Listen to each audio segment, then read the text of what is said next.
Soral a pris la défense de Gims suite à la polémique, suite à son soutien envers la Palestine, sur scène.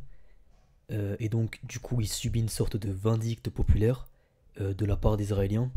Et donc, Soral va réagir à ce post que je vais lire là pour défendre Gims. Alors, hier soir à Paris, lors de la fête de l'Oumma, le chanteur Maître Gims a choisi de faire le buzz en répétant plus d'une dizaine de fois qu'Israël commettrait un génocide à Gaza. Qu'il enlève donc ses lunettes, il y verra plus clair. Bon, ça c'est gênant. Pour rappel, même la Cour internationale de justice saisie par l'Afrique du Sud n'a jamais reconnu l'existence d'un génocide à Gaza. Les mots ont un sens et répandre de tels mensonges ne fait qu'attiser la haine, notamment chez les petits cerveaux des jeunes influençables des cités. Gims, le vrai génocide, ce sont des horreurs commises par tes idoles du Hamas le 7 octobre en Israël où femmes, enfants et vieillards ont été massacrés, brûlés vifs, torturés, violés, avec plus de 250 otages faits, dont encore des dizaines toujours détenus dans les tunnels de Gaza. Le reste s'appelle une guerre imposée à Israël pour éradiquer une organisation terroriste, qu'on le veuille ou non. Je m'arrête un peu parce que c'est tellement... Putain, il y a quand même une... Parce que moi je lis pas souvent les commentaires des Israéliens, je vais lire plutôt... En général on se tape plutôt les commentaires des mecs de droite pro-sionistes qui sont moins tordus, c'est juste ils tapinent. Alors que là on a quand même ce qu'on peut qualifier de sidération par un mensonge qui va trop loin, quoi. Une guerre imposée à Israël pour éradiquer une organisation terroriste. C'est pour ça que je marque une pause. Israël ira jusqu'au bout, jusqu'à la victoire. Et moi qui apprécie ta musique, je choisis désormais le boycott. Plus question de t'écouter. Et j'invite chacun à en faire autant. Vive Tsahal, vive Israël. Am Israël aïe. Sionistement vôtre. Donc on va se mater la vidéo et après on regarde la réaction de Soral. Je suis né là-bas, je suis ici là-bas. Ça va certainement rien changer. Mais les gamins là devant, je veux que vous soyez au courant de ce qui se passe là-bas. De ce que d'autres gamins subissent là-bas depuis tant d'années. Et de ce qui se passe en Palestine actuellement. Le génocide, il ne faut pas jouer sur le mot, c'est un génocide. Je le dis aujourd'hui. C'est un génocide. Oui. Les enfants, vous devez le savoir. Il y a des enfants comme vous qui meurent pour rien. C'est un génocide. Donc on fait la fête aujourd'hui, on s'amuse. Je plains de radio palestinienne. C'est magnifique. Ça va peut-être rien changer ce soir. Mais aujourd'hui, les enfants, vous savez, vous partez avec ça. Il se passe des choses terribles ce soir. Aujourd'hui, comme hier, comme avant, comme il y a très longtemps. C'est un génocide qui se passe là. Il faut le dire. Il ne faut pas avoir peur de le dire. Ce n'est pas des crimes de guerre, ce n'est pas des erreurs. C'est un massacre, un génocide. Cette vidéo, elle va être relayée partout. Partout en France, partout en Europe. C'est Gims qui le dit. C'est un génocide. On va continuer, on va finir en beauté, on va pas finir sur cette note-là. Parce qu'il faut continuer à vivre, il faut continuer à rêver malgré tout. Alors... Oh putain, il a bien parlé. Et donc on a Soral qui répond au mec. On a bien compris, Moshe, que génocide ça veut dire tuer des juifs, puisque les autres sont des animaux. Et là il fait référence, il me semble, alors j'ai plus le passage précis, corrigez-moi si je me trompe, mais en gros c'est un passage de la Torah, je crois. Oui, je crois que c'est la Torah, ou alors c'est dans l'Ancien Testament. Où il dit ils sont pour vous, en parlant des goy, vos bêtes de somme. Alors, bah non, du coup, le génocide du Rwanda, 800 000 personnes massacrées en 90 jours, personne ne nie que c'est un génocide. Par contre, une population de terroristes qui se prend une dérouillée après avoir kidnappé des bébés et violé puis démembré des jeunes filles, c'est autre chose. Une population de... Bah après, tu peux être... je pense que...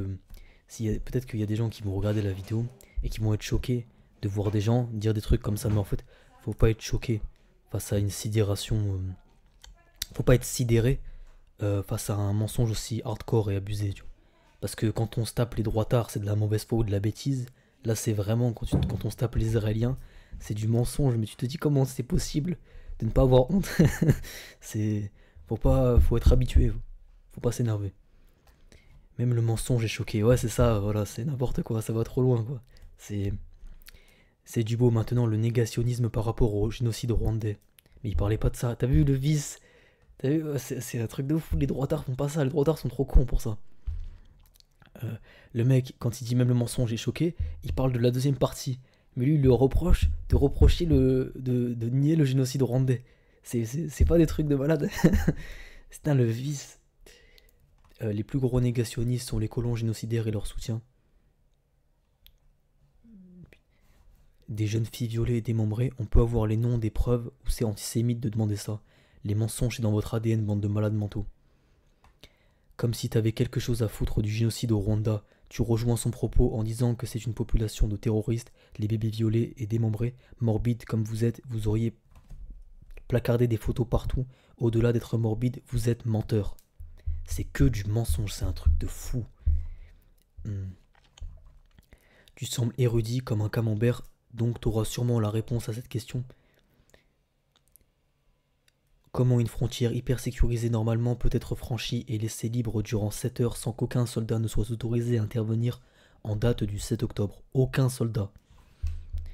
Le niveau d'imagination sioniste est incroyable, vous seriez drôle si vous n'étiez pas des FDP consanguins adorateurs de Satan. Faut